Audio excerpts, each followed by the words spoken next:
You're listening to a Mamamia podcast. Mamamia acknowledges the traditional owners of land and waters that this podcast is recorded on. Hello and welcome to Mamamia Out Loud, what women are actually talking about on Monday, the 11th of March. I'm Holly Wainwright. I'm Mia Freedman. And I'm Jessie Stevens. And on the show today, the conversation you need to share with every man in your life immediately. And how Kate and William just made every royal conspiracy theory 100 times worse. Let the record show that in the meeting this morning, I said to you both, we've talked about the royals a lot. Is this really as urgent as you are both presenting? And then neck minute came the news that, it's the biggest scandal of our time. And so I think this is worth deconstructing today. And how weight loss injections ate awards season. But first, Jessie Stevens. In case you missed it, everyone except you is currently in an ice bath. 100% yes. Why is this happening? Should I be in an ice bath? Should you be in an ice bath? Where can I even find an ice bath? Are they expensive? I would really like to be in an ice bath right now. Yes. It's very hot in the studio. The heat wave, I think, has got us thinking Mm-hmm. about it. In the last year or two, all the celebrities started spruiking ice baths. We've got Kimmy K, Chris Hemsworth, Lizzo, Harry Styles. And then came the wellness spas and even ice baths on some beaches. Yes. I've had people telling me about this. They've got them at Coogee. Yes, exactly right. An early morning ice bath at the beach. Bay, got them. Friends I was on holidays with were going off to ice bath for the bargain basement price of like $80. And cold plunge, they call it, don't Yes. they? I'm going to cold plunge. I plunge every morning. All the Hollywood stars are like, my morning routine, I meditate, I gratitude journal, and I plunge. And a lot of like the Tim Ferrisses of the world. And it's just like a competition and they like to make you watch it. I've seen Russell Brand be like, watch me plunge. And I'm like, it's not that interesting for me to watch you plunge. It's also very a man thing, right? So my brothers are really into this and they're very into sport. So I think it's got a lot to do with that. But a lot of men in my life, they're buying us ice baths, got gifted them for Christmas. Can you even buy an ice bath? I looked it up. They're like not even that expensive. Oh. And then Do you set mean it a up at home. session? Oh, no, buy it No, like buy it when for your you house. bought an inflatable bath. Yes, Is it like that? it's like that. But you just fill it with ice and cold water. Yeah. So I thought this was mostly for inflammation because the men in my life are saying if I go for a run, then sometimes I'm too sore the next day to go for another run. Oh, it's terrible. But if I do my ice bath, I can run again. Thank heavens. And I'm like, this is not an issue I have. I don't think that's what it is. Well, it's got lots of other apparent benefits. There was an article in The Cut this week and I learned a lot more about it. The big claim is about mood. So as your body warms up, you get all these endorphins and apparently you're just so happy and you're not angry, you're not a bitch anymore. That's not their words, that's my words. It says on the side in little letters, anti-bitch bath. Results may vary. You can apparently sleep better. It burns calories. It improves alertness.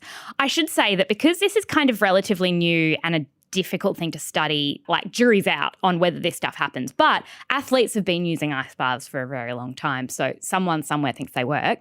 Are you guys going to do it? Mia, it feels like something you'd get into for 3 days. Well, of course. So I've been looking into it, but I'm very disorganized and can't be bothered to go and do it. So what I've started to do, because it is expensive and time consuming, I just run my shower cold for as long as I can stand it. How long do you reckon you do? How long can you stand it? Like, are we talking 10 seconds or are we talking minutes? Sometimes 10 seconds, never a minute. Yeah. But you can feel cold showers have long been known to be really, really good for you. Hot showers, not good for you, not good for your skin.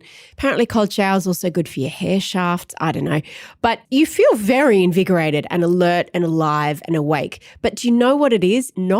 It is not a little treat having a cold shower. It's not fun. No, because I have warm showers as a little treat often. Like showers are a treat for me. I love them, but I have them hot. I like them very hot. Turning them cold at the end, it's like exercise. It's a thing that you do that clearly has benefits. Would I pay $80 and go 4 times a week? Who can do that? Cosy lives. Just turn your shower to cold. You know what? Holly and I should try and guess whether she's done it in the morning. Yes. Like based on her mood and general demeanour. I would say you didn't do it this morning. No. I didn't. No, I don't think you did. Oh. You know, I mean, the effects, I hate being cold. That's why I left England. I'm not doing this. The effects don't last long. They're very momentary. Okay. It's not like you just got this, but you can feel a release of endorphins, probably adrenaline actually, because your body's like, what? You do feel a lot of feelings, but they don't last a huge amount of time. Well, they don't for me anyway. Maybe sitting in an ice bath. Yeah. I think it makes you a better person. Yeah, well, obviously. I think that's the idea, isn't it?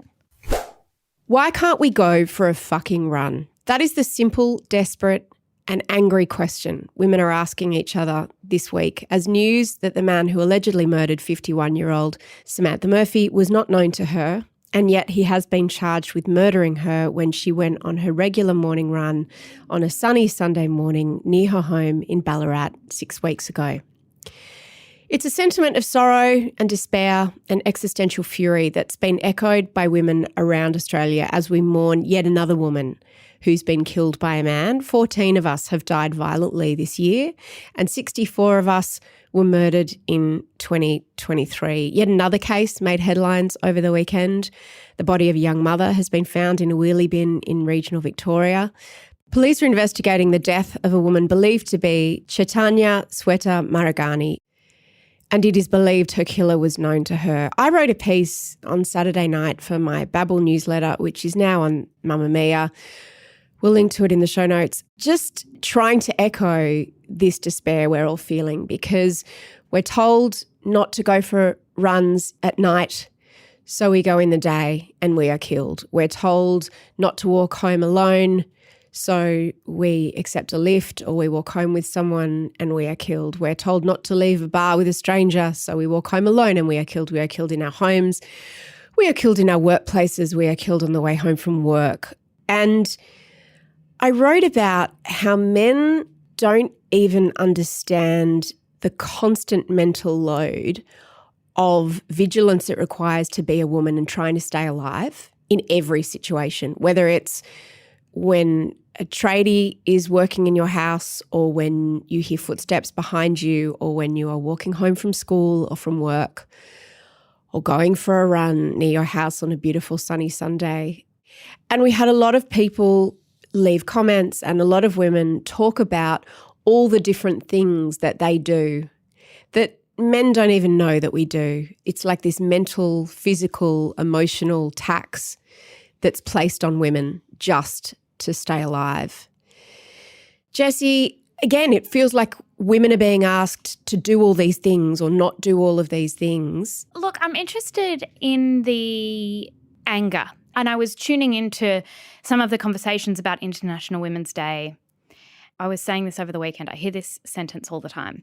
We just need to have more conversations. We need to have more conversations. And I'm like, I just don't think we do need to have more conversations. I think we are looking. What part of don't kill women do we need to discuss? But yeah, well, also, I don't know who we're saying that to, right? Because who are we angry at? And this case has been the men who think they can kill women and do. I think what you're saying is that it actually extends beyond that, because you are harbouring a little bit of anger too towards the men who don't understand the mental load. So in you writing that, I read that newsletter, and I find the emotional response to it really interesting, because what you were also saying was, you know, it's not that I think every one of you is a potential predator. No. It's that I want you to understand the arithmetic or the kind of working out that's constantly going on in our heads that you will never have to understand. My response to this has been enormous grief. I think seeing the daughter and the father front those press conferences and the rawness of their emotions, and also that it has been a month and there's been speculation, and it's just been so revolting. For a while it was kind of being treated like a real true crime riddle. Yeah, yeah. And then there are details that have come out. For example, a detail about a uniform shop. Samantha Murphy apparently volunteered in a uniform shop, and there are potential suggestion that the alleged perpetrator might have crossed paths with her there. And it reminded me of this other story that was published over the weekend about a murder back in 2020 of a woman named Celeste Mano. I think she wanted to work in social work, and she left work with this guy who she was quite nice to. He was let go. And then that act somehow meant that he began stalking her and stalking her and stalking her, to the point where in November 2020, he came to her house and he murdered her in one of the most gruesome, revolting ways you possibly could. And when I look at what these women did, or what the moment was that introduced them, a moment of kindness or empathy or just living their lives. I feel so sad for it. Or chance. Or chance, exactly right, where all of us can go, well, that's us. And the story with Celeste, the reason I was looking at that over the weekend is because her mother has been this pioneer to go, we need to look at stalking legislation. What I'm finding hard with Samantha Murphy, and we don't have the details yet, we know that with these cases, often it is, someone was out on bail, the legal system failed. That stuff I'm really interested in. But I don't think any of us know where to direct our anger right now because it just seems so random. My anger, and it feels like a well of anger that's in you that, you know, you can kind of push down for a while, but a story like this or the story of what happened to Chaitanya, allegedly, her body being found in a bin, that detail is so mortifying. And it was in the way day after. that's like just discarded, like rubbish, like meaningless trash that pokes at that. And I know it's not okay to say this, but I'm going to say it. I'm just angry at men in general. I'm angry at the fact that this isn't what they're discussing in Parliament every day, that they're not discussing every day how to make women safer in almost every conversation about public life. Because the thing about the reaction to your piece, Mia, is a lot of women have sent us messages about what they do to keep themselves safe. So they'll say, I've changed my behaviour and I don't walk here and I don't run when it's dark and all those things. I bought a treadmill so I can exercise without having to be on the streets at any time of day. The truth of it, none of that is going to make any difference whatsoever. You know, so you don't run at night, you run in the day, as you've said, Mia, and then this happens to you. Women are living with men. Lots and lots of women are living with men who they are afraid of and who they have to be careful how they talk to lest they make them angry. And so often, as you've hinted at, Jessie, we find that the perpetrators of the most horrific acts of violence do have some kind of track record, and it might be breaching an AVO, or it might be that they are on bail, or it might be that it wasn't taken seriously when their partner or a former partner complained about them to police. We saw that in the case of a mother who was murdered in Queensland last year, who the police thought she was cop shopping because she was going round to different police stations saying, this man is going to hurt me. I am furious at the fact that it's just not a constant high-level discussion of how do we keep women safer. I mean, it's such a cliched, maybe Scott Morrison-y thing to say, but I have a teenage daughter and obviously we talk about safety and, you know, the seasons are changing. So you're kind of like, oh, when you come home from footy, it'll be dark and maybe you can't walk there and all those things. It just feels so futile. It's like you cannot. Women cannot keep themselves safe. Men can stop doing these things. I feel like every man needs to read that story that Mia wrote. Every man needs to understand this mental load.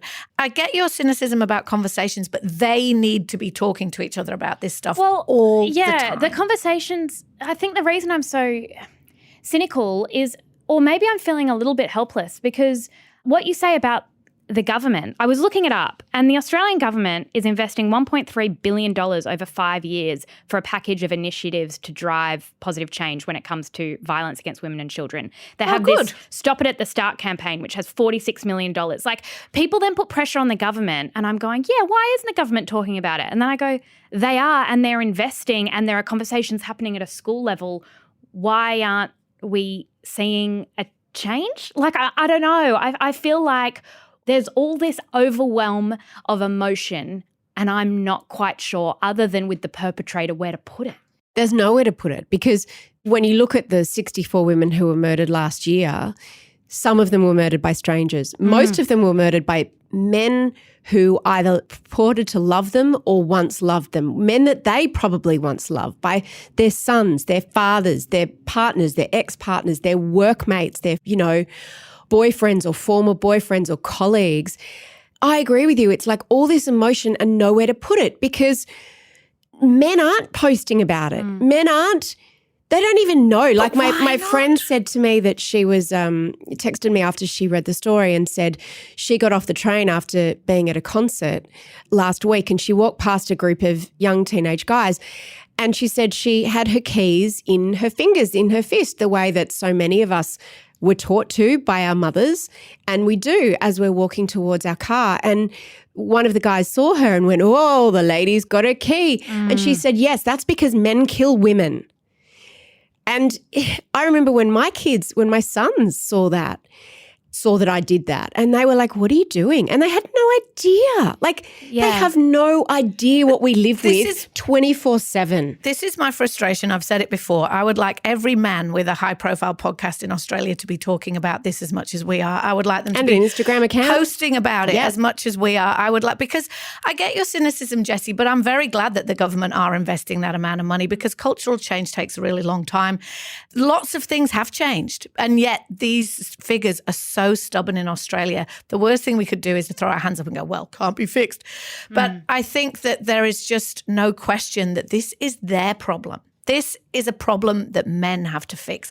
Women are carrying this load for way too long. And the reason that women are carrying that load, I think, is the word terrorism has been used. And at first I thought that was hyperbolic, and then I thought it was very accurate, because what terror does is it might be something that happened to Samantha Murphy, but it is carried by every woman when she leaves the house. And there is every day. And this one attack or this one murder is something that then sits in our head for the rest of our lives. And I think that's what a lot of anger is about as well, and why women are so fixated on this story and men aren't. We are going to put the link in our show notes to some resources to help anybody who this issue is directly affecting right now. And obviously, our hearts just go out to everybody who is dealing with or is adjacent to this terrible, what feels like wave of furious violence.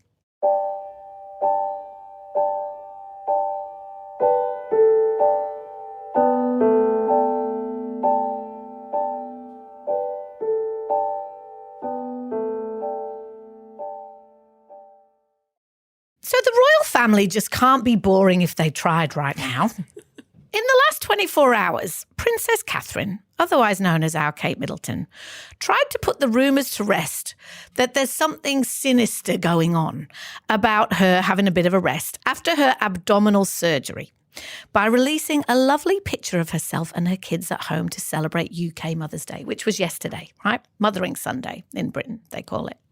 So it's a lovely picture. When we talked last week on our subscriber episode about the pap shot that had been captured of Kate Middleton last week, because obviously these rumours and conspiracies about where is she had reached such a fever pitch, I'd said, you'd think what the palace are more likely to do than stage a pap shot is release a lovely social media image of her at home with her family. They did. They did do that. They heard you. But they really screwed it up. Oh, they did. Just in case you haven't seen the image, I'm sure you have. Very top line. She's wearing skinny jeans and a sensible jacket. That's the first thing I noticed, skinny jeans. Her arms are around two of her three kids, and she is not, we repeat, not wearing her wedding ring. Although we were told at the time that William took the picture, so nothing to see here, right? Everybody's My first happy. thing was, look, if she's recently been in surgery, I mean, she would have had to take all her jewellery off. Maybe there's been some finger swelling. I just wanted to refer back to that skinny jeans for a second, because it's not that I'm looking at them from a fashion point of view, although I am. Because she will never not wear skinny jeans. Well, that's not true. Well, everything that the royal family does, we have to take what we can get, right? So there is a lot of symbolism in the clothes they wear, the messages that they send with their clothes. And the subtext of wearing skinny jeans in a photo says something about someone's physicality. It says that I am in robust physical health, because if you are ailing, particularly in the abdominal area, if you are experiencing some pretty uncomfortable effects or some difficult consequences of your post-surgery you're probably in complications. trachydax. You're in trachydax, you're in loose-fitting pants, a little bit like just after you've had a baby. You're not like wearing skinny jeans. There's a reason why when royal people come out with their babies on the hospital steps, including Kate Middleton, they are wearing loose-fitting dresses because, you know, there's a lot been going on down there. So the skinny jeans were meant to make us feel safe. Yeah. Right. Didn't work. Just a few hours later. Three of the biggest news agency in the world, including Reuters, AP and Getty, all killed the image, right?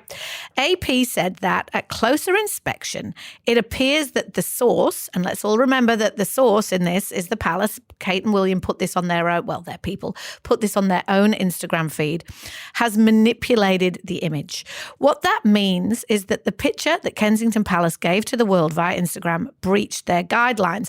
Now, their guidelines, interestingly, are this, right? AP say every AP picture must always tell the truth. We do not alter or digitally manipulate the content of any photograph in any way. The content of a photograph must not be altered by Photoshop or any other means, and no element should be digitally added or subtracted from any photograph. So, e.g., in very big letters, this photo has been altered. That's what they're saying. Now, as we're recording I can't this, think of a precedent for this. no way. Me neither. I mean, And it the thing obviously is, doesn't refer to just airbrushing because, every photo that is released through an official channel of a celebrity or a royal has had some kind of airbrushing, filtering, but this is suggesting so something can we different. talk about what in this image isn't quite Well, right? yes, but I just want to make the point, just to show you what a big deal this is to me as point, is that the kind of things that they usually might take down are maybe an image that was given to them by the Chinese government that they believe has been doctored for propaganda purposes. That's the kind of thing that they would refuse to run on their site, right, and make available. The reason you're still seeing this image everywhere, in case anyone's confused, is because the Prince and Princess of Wales shared this on their Instagram, and it's still there at the time we're talking. It's freely available for anyone to use. It was a press image to be sent out. But what happens is that media outlets will often go to AP, go to Getty to download the image in a high-res version to use on their front pages or whatever. So that's what's happened, is it's been removed from there, and the reason that it usually would be for propaganda purposes. And because they said we will not amplify it. So it exists. Yeah. It's not in our power to tell the royal family to take it down, but we will not amplify it and endorse it because it's unverifiably real. And they're sort of saying, as a news outlet, you shouldn't be using it because there's something well, unaltered they're not about necessarily saying that. And in fact, I think a spokesperson said to the Telegraph in the UK, we're not saying that this image is necessarily fake in its entirety, but it's clearly been digitally altered. Now, at the time of recording, this story obviously is moving fast. The palace haven't said anything, and you could only imagine the conversations that are going on there. Because Holly, at the time of us recording this, what time is it in the UK? So it's night time. So so they're in bed? It's late at night, but Okay. this started They may have happening missed in it. the earlier evening, Sunday early evening. Oh, what's going on at the palace right Well, that's what I want to now. know, right? So some of the things that are alleged to be strange, and in particular the thing that AP commented on was that Princess Charlotte's hand appeared to have been moved. So it doesn't quite line up with her sleeve, and then a little part of her sleeve is kind of dangling off the side in the way that if you were either erasing something from an image, you might miss a bit, and it's just made it a bit wonky. And then one of the other kids, their fingers don't look quite right. It's like one of their fingers is folded back. Again, you could say, well, maybe he had a knuckle, like, blah, blah. So those are the most specific things. Yeah. Mia, what's the most generous explanation for this almighty screw up? Because the thing about this is everyone's been having these conspiracy theories about Kate. This image was meant to put it all to rest, but as all the memes on Twitter are saying, what it's actually done is just poured gasoline on an enormous bin fire. What's the most generous explanation of what's happening?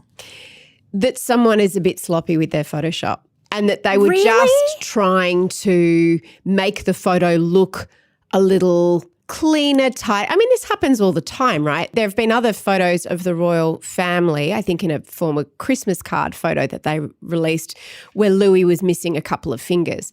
So this used to happen on magazine covers from time to time.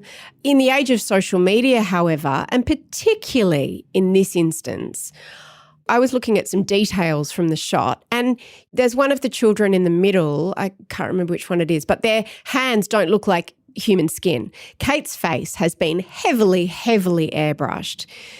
So this in itself is sloppy, amateurish, an own goal.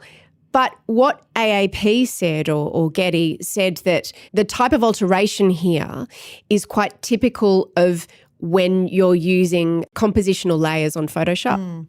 Now, I've worked on magazine covers where you would take two shots from the same series of all the same people and you would go, let's use that body but that head. Yeah. I mean, these days people can do It that still on happens. their phones. Of Like course, those of ads for the course. Google phones where it's like, I take the family picture, Of but course. Prince George has got his eyes closed. Princess Charlotte's making a funny face. So we'll choose that face for that and that face for that. Exactly. And, Yeah, so it's just that I don't see Kate sitting there using that app going, I might do a better one the of recent Charlotte. cover of UK Vogue, which was the editor-in-chief, Edward Annenfall's final cover, it was very famous. It had everyone there from Oprah to Oh, yeah. everybody, Oh, yeah. every supermodel. There were like 60 people and they all gathered and it was taken in person. Usually when those big group covers are taken, they'll photograph a few people at a time and they'll composite the image. It's very hard to get everyone together at once. So what they said was that they were transparent about it and they said everybody was there from Posh Spice to Oprah, but we took different faces because it was hard to get a photo where all 50 people looked good. So they were all there in person, but we used different faces from different frames. That's the most innocent explanation for what's happened. But what an own goal. My God. That's what I mean, is that this is someone's job. You would imagine that the one purpose of releasing this image was to shut down the conspiracy theories. Even The Ring, I went, just put it on. I know. Even if you're like, I am not a conspiracy theorist. I have been very disinterested in all of this. But when I saw this image come out and saw the photo, I went, something's going on. Something isn't right. My Even spidey before today, senses yeah. are tingling. Another thing that they're saying is that there's a tree behind them and it's in full leaf and obviously it's cold in England. It's not quite spring yet and they're like, that tree wouldn't be like. And there's something behind Charlotte's shoe. So there's a few different things. The photo is dodgy. It's not completely authentic. Now. So the least generous explanation is that the whole thing is AI, right? Yeah. And that it's basically a put together image from lots of different images of the family and that therefore this is the conspiracy theory taken to its end. Therefore, Kate is not okay and she is not sitting at home in front of a nice tree with her children. And that's why it's a real precedent, because I think with what we're learning about AI is, of course, someone somewhere could doctor up an image and send it to us and make us think that, oh, okay, Kate's fine, when God knows where she is. They could do recordings of Kate's voice. They could do deep fake videos with Kate saying, I just want to thank everybody I'm fine for all their best wishes. So we are living in a way in a post-truth world. Yeah. The conspiracy theorists in this instance, you're right, have just been thrown a huge amount of red meat. I think it's very much indicates the level of entitlement and out of touchness, and this should not be a surprise, of the royal apparatus Machine, who just think we can do what we want now.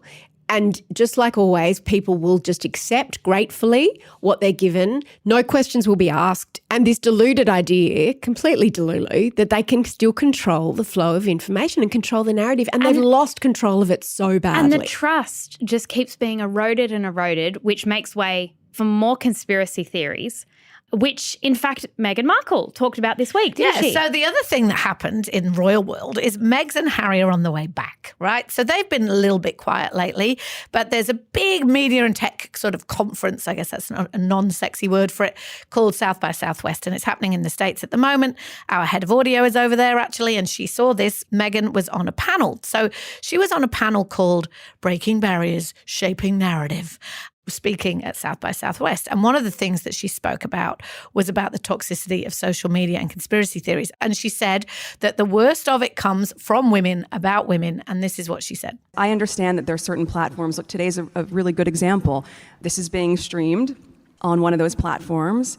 And it's also fantastic because people are going to have access to hear all of this brilliance and all of this insight. And at the same time, it's a platform that has quite a bit of hate and rhetoric and incentivizes people to create pages where they can churn out very, very inciting comments and conspiracy theories that can have a tremendously negative effect on someone's mental health, their physical safety. When she specifically mentions conspiracy theories there, she's talking about Kate. I don't think so. I think she's talking about herself. Well, she goes on to talk about herself quite a bit, but I think that in a way that is a sisterly bone throw to Kate, because you could imagine that whatever Harry and Meghan are sitting in Montecito in their mansion right now, looking back over the ditch, whatever we call it. Do you think they feel guilty?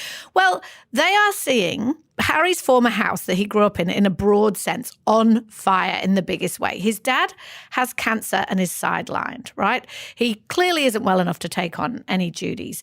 His brother's wife, who knows what's going on? And his brother is at work, but probably not today after this. And who knows what's going on there? There is no one to do all the duties that need doing. The gap that has been opened up for these conspiracy theories is enormous. I don't know if they feel guilty, but they'd have to either be the word I can't say, Schadenfreude.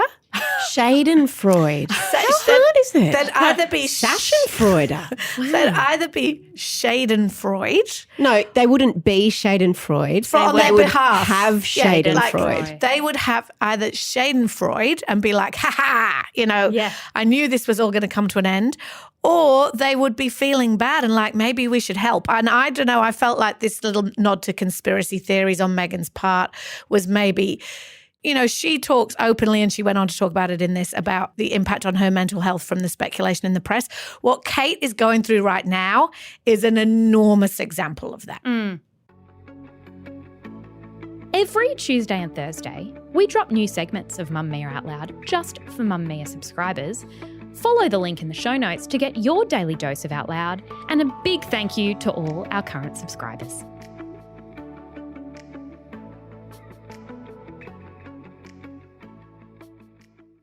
As we speak, the 2024 Oscars is unfolding, and before knowing who won the awards or who wore Prada, is that a designer? That is a designer. We are going to make you talk about it later. Yeah. I love Oscars Day. Dior is another designer. Writer Alan Solkin. Jessie's just going to sit there and read out designers Gucci. I have heard of. What are some more designers? Dolce & Gabbana. That's good. And I was going to say Anna Wintour. Not a designer, but She's a magazine lady. She is. She's Meryl Streep. Writer Alan Solkin already knew what the big story would be. Last week, he wrote a column called How Ozempic Ate Award Season. His article appeared in a newsletter called The Ankler, and it outlines not just how and why weight loss injections will be front and centre at the Oscars, but how these injections have changed Hollywood. So Solkin interviewed food writers, plastic surgeons, trainers, and makeup artists about how the industry has been entirely upended. One fitness coach told him that in the lead up to the Oscars, her clients will be sick in the bathroom for 10 minutes with diarrhea, nausea, constipation and dizziness. Another said she was working with a high-profile celebrity, and when she goes to her house, she's always got ginger tea to help with some symptoms. To be clear, it's not just because they're feeling a bit nervy. No, that's not what they're suggesting. And the being in the bathroom. Yeah. What happens is if they're taking injections, they will change their dosage in the lead up to lose weight more rapidly. Then there are the restaurants. I hadn't considered this, but one insider said, we've observed a notable change in consumption patterns as the celebrity-attended events and galas we've produced this season in LA. So for a while, they thought there must be something wrong with their food because they would serve their food and no one was eating it. And then it struck them. The celebrities aren't eating food anymore. Food writers are saying that LA restaurants are suffering. No one orders dessert. You go to parties and there's no food and no one complains because no one is hungry. Stylists... It's very depressing. Yeah. I really like food. like an episode of What's Black the Mirror. point of fancy parties if there isn't fancy food? Can we have the fancy food? Somebody send us the fancy food. that isn't being eaten. Stylists are panicking because they don't know what size their client's going to be by the Oscars. So they will look, months in advance and they might be, a size 16 and then it's a completely different body that comes to them near the end. For plastic surgeons, they say no one needs liposuction anymore. So will someone please think of the plastic surgeons? But what they do need is filler to put back the fat in the face that's sucked out by the weight loss injections. Exactly. For the drug industry, some now have to take a cocktail of drugs apparently, because what happens with weight loss injections is you'll also lose muscle. But if I'm a man and I want to look quite toned and ripped, then I might be taking steroids, human growth hormones, testosterone, as well as the weight loss injections. So it's a whole bloody industry. Interestingly, an ad about weight loss injections actually played during the Oscars telecast. And here's what it said. Some people have been using medicine never meant for them. For the smaller dress or tux. For a big night. For vanity. But that's not the point. People whose health is affected by obesity are the reason we work on these medications. It matters who gets them. So that was actually by Eli Lilly, who makes some of these weight loss injections. I'm obsessed. It is like watching a telecast where everyone has fake tan on, and it's like saying, you don't need fake tan. My eyes are telling me one all thing. the time. Think about the time when suddenly brands discovered, like, if we sell body positivity in the middle of an award show or whatever, it's like, you're perfect just the way you are. Here's a whole load of ladies who all strangely look the same. Is this what I want to know, Mia? Is this the drug company acknowledging that this award season is brought to us by their drugs? Yeah. Is that what they're doing? Yeah, literally. Because they said if you're just taking it to fit into that dress or that tux, because men are taking it in huge numbers as well. Look, Hol and I were watching the red carpet, funnily enough, you know where to be seen, before we came in to record today. And No, I had prep to do for this podcast we're recording. well, that was part of our prep. Thanks very much. Shots fired. And I just felt incredibly depressed because every leading woman was impossibly thin. Like, hasn't this always been well, the case? that's what Holly says. See, we have this argument because I don't think there's anything new about this. I think the means might be new, but like forever, women, celebrities Have starved actresses starved themselves before the Oscars red carpet. I mean, God, when I worked in trashy magazines, it was just, so-and-so's Oscars diet and da-da-da-da. Like, there's nothing new. And also, if you think about the size 0 years of the noughties, when literally people could barely stand up, they weren't on weight loss injections. So the means has changed. True. But the thing that I will give you about the depressingness is it did a few years ago, it felt like that was shifting a bit. Like you did start to see, and there still are quite a few women on that red carpet who aren't super skinny, but a couple of outliers, but not really. But I think that's not necessarily what's changed, but it felt like there was a little shift happening there where we were going, okay, there could be different shapes and sizes. And there still are, but it's just getting less and less. And Imagine catering for the Oscars.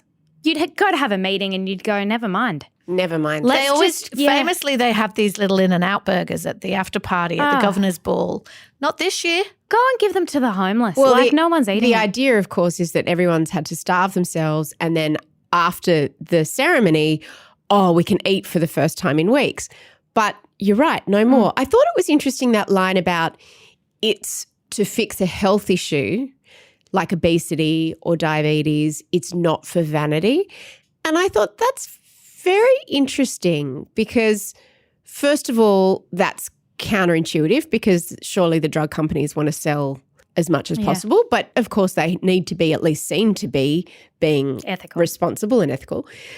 But also, who gets to decide? Assuming that your doctor gets to decide. Assuming that a drug is in enough supply, anti-wrinkle injections was originally developed to treat muscle spasms for people who had things like cerebral palsy and to treat migraines. It's only then that they realised, it can be used for something that's pure vanity, which is as an anti-wrinkle injection. No health benefit to that whatsoever. Yeah, but I think it's also about side effects. And the problem with LA right now is that and a lot of celebrities have come out and talked about this, Chelsea Handler being one of them, they'll just give you what you want. Yeah. And But doctors will give you whatever you that can want. be really dangerous. But anti-wrinkle injections is injecting botulism into your face. That's not the same as something that totally changes your appetite. If you're not eating enough meals. I mean, I just think about vitamins and minerals and protein and all the things you need in order to be a functional human. The idea that you're vomiting at the gym or something because you're feeling so unwell,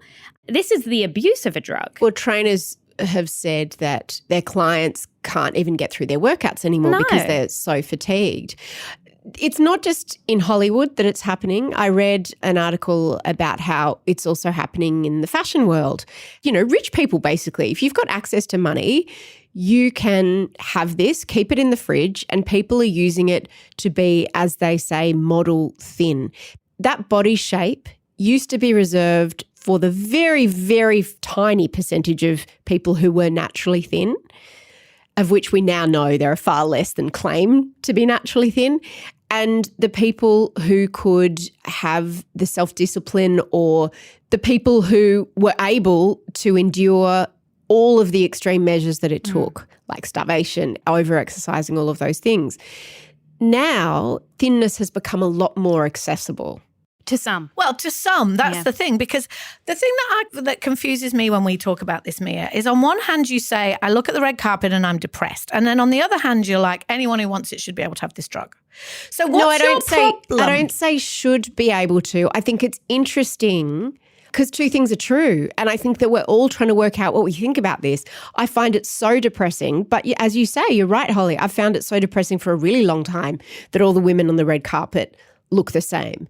In terms of who should have it, I'm not saying weight loss injections for everyone, but I'm interested to know this idea of ethical gatekeeping, assuming that there is enough, right? And that you're not depriving. Is it ethical gatekeeping or is it health gatekeeping? Because, whenever we talk about weight loss injections on Out Loud, we will get feedback from a selection of Australian Out Louders who are like, this medication is changing my life, changing my life for the better. Claire Murphy from The Quickie has been on our show talking about that.